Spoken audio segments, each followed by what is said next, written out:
The Aston Martin DB9 is a bit of an enigma. Introduced in 2003, the Henrik Fisker Design 2+2 was rightly heralded as a triumph for the esoteric British sports car brand, boasting a solid, aluminum-intensive structure, a glorious, high-revving V12, and those drool-worthy looks. That form language has since been applied to the two-seat V8/V12 Vantage, scaled up for the Rapid sedan, and used on the faster and pricier Virage and Vanquish models.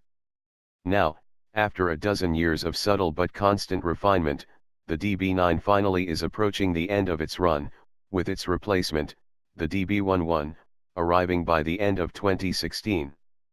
But Aston is not letting the DB9 go gentle into that good night.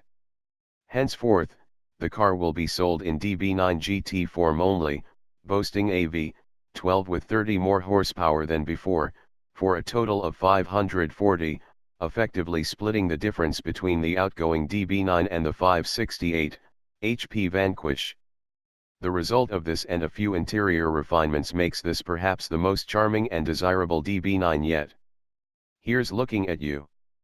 Honestly, regardless of how much power resided under its long hood, this car wouldn't have lasted this long if it weren't so damn pretty, and the GT's nominal exterior changes, new 20-inch wheels, standard carbon fiber accents, and GT badging, leave the DB9's enduring beauty unmarred.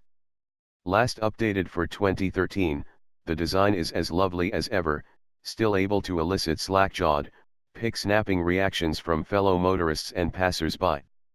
Perhaps more than any car on sale today, the Aston Martin DB9 GT is ageless. The interior remains the same decadent and lovingly crafted although space-challenged environment it's always been, only now it has vastly improved dashboard switchgear courtesy of the Vanquish. Banks of capacitive touch buttons and gorgeous knurled knobs replace the DB9's slapdash pieces, and a new infotainment system is worlds more intelligent than before. Numerous other touches dress up the space, including a standard micro-suede steering wheel rim, on the coupe, at least, a padded headliner, and, of course, yards of hand-stitched leather.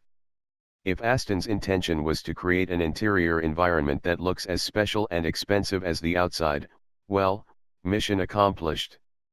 There remain a few gnats in the clotted cream, however.